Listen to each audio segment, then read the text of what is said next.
Good afternoon. I am Dr. Parag Lad. I am consultant hand surgeon and director at Pinnacle Ortho Center. Today I have come up with a very common topic, and I am very sure that every middle-aged person, if they are suffering from any medical problem like diabetes or thyroid or cholesterol, sometimes they have pain in their shoulder, and in spite of taking painkillers and doing some exercise, they don't get much relief. And even if they get relief, the pain recurs very frequently. So I am going to discuss a topic. The name of the topic is chronic shoulder pain, and mostly it is seen in the middle age group, male as well as females. Or so there are basically we have to differentiate this problem into two types. We have to understand whether this chronic shoulder pain is coming from or because of it is happening because of a bone problem, or it is happening because of a muscle problem. The first question that we should ask to ourselves, that have I ever had any history of fall or trauma? So any pain that has happened after the injury or after fall or trauma, and if it has not subsided within 3 to 4 weeks time, and then patient still has or somebody still has chronic pain in the shoulder, then we may have to find out whether that pain is coming from the bone origin, or somebody had a fracture that was missed, or somebody had a fracture, he knew about the fracture but he did not take the proper action, and that's why because the bone has malaligned, or that's why the pain is happening or not. Second, many times in the shoulder, the pain does not occur because of a bone problem, but the pain occurs because of the joint problem. So, commonest cause for chronic shoulder pain is called arthropathy, degenerative arthropathy. सो इसका कारण ये है कि हर joint में कुछ लुब्रिकेशंस होते हैं, and because of fall और ट्रॉमा और because of many other conditions, अगर वो लुब्रिकेशन कम हो रहा है तो शोल्डर जॉइंट रोटेट करने में या मूवमेंट करने में हमें दिक्कत हो सकती है. बहुत बार क्रॉनिक शोल्डर पेन का कारण बोन और जॉइंट नहीं रहता है, बहुत बार वो मसल पेन रहता है. बहुत मतलब हम सारी एक्टिविटी शोल्डर लेवल पे ये इस लेवल पे करते हैं, लेकिन hardly any activity that we perform by taking the shoulder fully up. पूरा एब्डक्शन ये लेवल की एक्टिविटी हम बहुत कम बार करते हैं, और उसके कारण शोल्डर के जो मसल्स है, the name of the group of muscles around shoulder is called rotator cuff, और वो मसल में एडिजेंस फॉर्म होना, मतलब एक मसल दूसरे मसल्स को चिपक जाना, इसे हम कहते हैं एडेसिव कैप्सुलाइटिस. और शोल्डर जॉइंट का जो कैप्सूल है उसमें इन्फ्लेमेशन होना, इसके कारण शोल्डर की मूवमेंट कम होती है, and the moment we tell the patient to improve the movement, they keep getting the pain. So first we have to find out whether the pain is coming from the bone.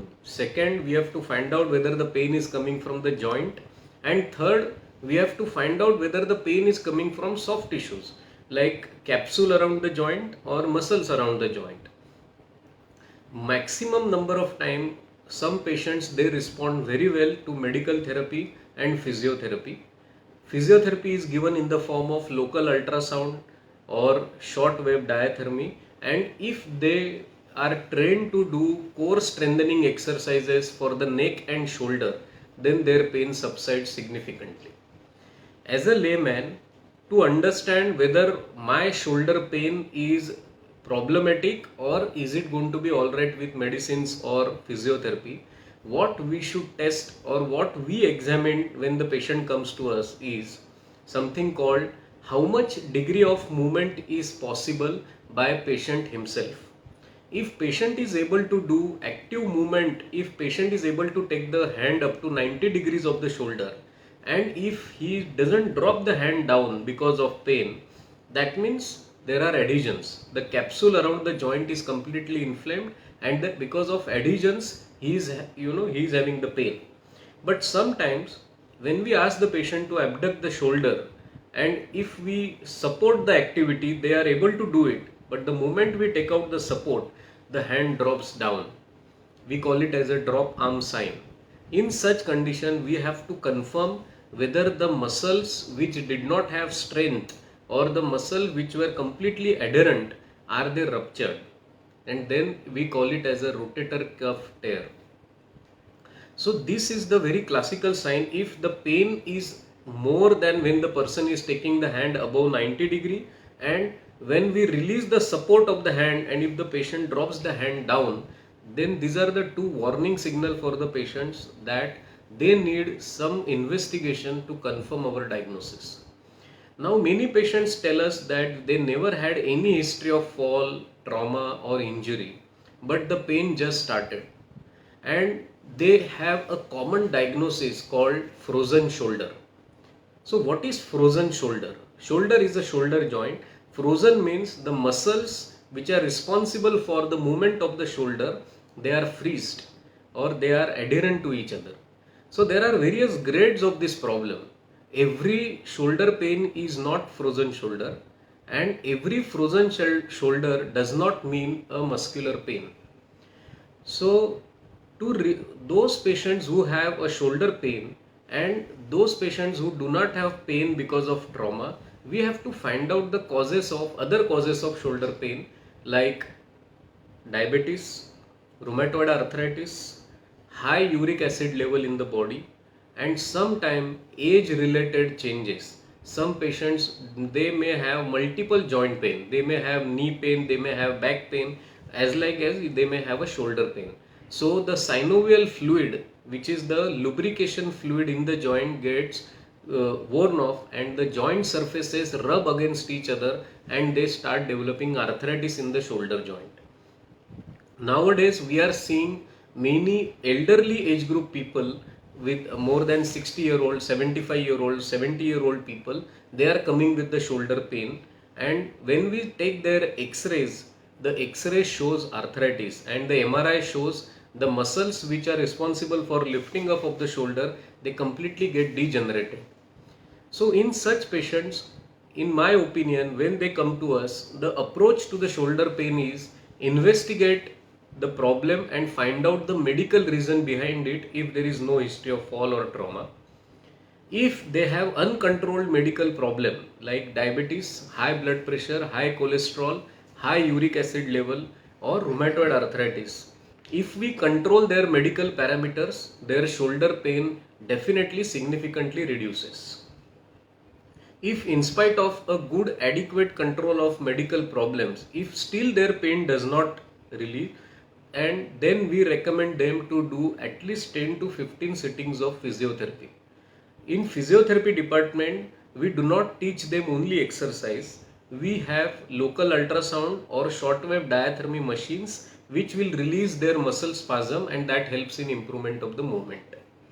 Painkiller is not the solution for this problem, and usually the medical management is given as per the tolerance level of the patient. Some patients have severe acidity issues where painkillers cannot be given, but in those cases the steroid injection can be considered to give in the joint. We are worried about steroids, but these injections are very much safe. They work like reducing inflammation into the joint, and the moment the inflammation is reduced, the pain improves, and once the pain improves, all these patients, they are able to do activity in a better manner, or they are able to do exercise in a better manner. So medicines, physiotherapy and steroid injections. If these after in spite of this, and then exercise, if in spite of this conservative line of treatment, pain does not subside, then we consider higher investigation like MRI, and we confirm whether the cartilage around the joint has degenerated or is it worn off, or we consider the muscles around the shoulder are tight, torn, or they are adherent to each other. In such cases, some patients may need surgical intervention as an option. In my experience, when some patients have good quality x-ray, their bone stock around the shoulder is good, their muscles are not unhealthy, but in some patients we consider, if the movements are restricted, then in some patients we consider manipulation of the shoulder joint under anesthesia so that their movements are improved, and then they are able to perform better activities. So in nutshell, when I want to understand my shoulder pain, the approach should be whether I had any fall, trauma, whether my problem is related to the bone or joint. How do we identify that? Whenever I move my shoulder, if apart from reduction in the movement or restriction of the movement, if I get a crepitus, if I get a crepit crick sound while doing the movement, that means the problem is related to arthritis or problem is related to the bone and joint. Okay and दूसरा कारण इसमें ये दिखाना है कि ये मेरा problem bone joint से रिलेटेड है कि मसल से रिलेटेड है. अगर मसल रिलेटेड प्रॉब्लम है then we have to understand कि मूवमेंट मेरी कितने मूवमेंट तक मैं मेरा शोल्डर ऊपर उठा सकता हूँ. अगर मेरा शोल्डर मैं 90 डिग्री से ऊपर उठा सक रहा हूँ और ऊपर उठाने के बाद अगर वो नीचे नहीं गिर रहा है, इसका मतलब मेरी मसल स्ट्रेंथ एडिक्वेट है. मैं अगर इनफ फिजियोथेरेपी के लिए वक्त देता हूँ तो ये मूवमेंट और भी इम्प्रूव हो सकती है. और कौन से प्रॉब्लम मैं सीरियस समझ लूँगा? अगर मुझे मूवमेंट करने में क्रेपिटस हो रहा है, क्लिक साउंड आ रहा है और ड्रॉप आर्म साइन, अगर मूवमेंट ऊपर लो तो आर्म ड्रॉप हो रहा है, तो मुझे MRI की ज़रूरत है. And then I may have to consult a shoulder expert to find out the original problem and then there is definitely a solution for this problem. How to prevent this problem? अगर ये problem को मुझे नहीं होने देना है और अगर मुझे डायबिटीज है और तो मुझे पहले जो भी मेरे मेडिकल प्रॉब्लम्स है उनको कंट्रोल में रखना बहुत ज़रूरी है. इसकी वजह से 50% of the problem will be solve. Second, हमें जो वार्निंग सिग्नल मिलती है, जैसे बाल बनाते वक्त, कपड़े पहनते वक्त, हमें हाथ पीछे लेते वक्त और डेली रूटीन में अगर कोई एक्टिविटी करती वक्त टर्मिनल मूवमेंट्स में अगर पेन हो रहा है तो ये हमारी वार्निंग सिग्नल है. इस दौरान अगर हम डॉक्टर को कंसल्ट करके उनसे मेडिसिन का गाइडेंस और फिजियोथेरेपी का गाइडेंस लेते हैं तो ये प्रॉब्लम डेफिनेटली अवॉइड हो सकता है. तीसरा प्रिवेंशन जो नेचुरल वे है, हमें 20 से 25 मिनट सनलाइट एक्सपोजर की ज़रूरत है. उससे हमें natural source of vitamin D3 मिलता है. और रेगुलर एक्सरसाइज, जो एक्सरसाइज हम दिन में बहुत कम बार करते हैं, जैसे फॉर एग्जांपल हम अगर पूरा हाथ ऊपर ले और नीचे रखें, ऐसा अगर हम हर दिन में 2 बार 10-15 मिनट करें. और एक्सटर्नल रोटेशन, अगर हम हमारे हाथ आर्म के साइड में रख के, चेस्ट के साइड में रख के अगर हम उसे एक्सटर्नली रोटेट करते हैं and then we keep the hand behind our neck and try to touch elbow and make it straight, ये 3 एक्सरसाइज अगर हम करते हैं तो फ्रोजन शोल्डर होने की संभावना बहुत कम दिखाई दी जाती. Those patients who are definitely suffering from chronic shoulder pain and if their problem is not getting solved in spite of medicine and therapy, we request them to visit our center, Pinnacle Ortho Center, and consult us. There is definitely a solution for chronic shoulder pain, and do not hide your problems. Do not depend only on physiotherapy to solve the problems. सिर्फ medicine पे depend मत रहिएगा, सिर्फ physiotherapy पे depend मत रहिएगा, क्योंकि अगर ये प्रॉब्लम ये दोनों चीज से सॉल्व नहीं हो रहा है तो हमें उसकी जांच करके उसका एक्यूरेट डायग्नोसिस करके ट्रीटमेंट करना चाहिए. क्योंकि अगर शोल्डर पेन ठीक नहीं होता है तो ये जॉइंट का पूरा वजन या ये जो मसल मास है वो पेन स्पाजम होके अपनी नेक मूवमेंट में भी रेस्ट्रिक्शन आ सकती है. सो बहुत बार बहुत पेशेंट्स को फ्रोजन शोल्डर या शोल्डर पेन के साथ साथ नेक पेन भी होते रहता है. तो then they know that their problem is not only frozen shoulder, their problem is coming from the cervical spine. तो वो भी हमें जांचना जरूरी है. Thank you very much for listening us and please be in touch with us and you can visit our website Pinnacle Ortho, www.pinnacleorthocenter.com. If you have any chronic problem, please visit us. Thank you very much for being with us.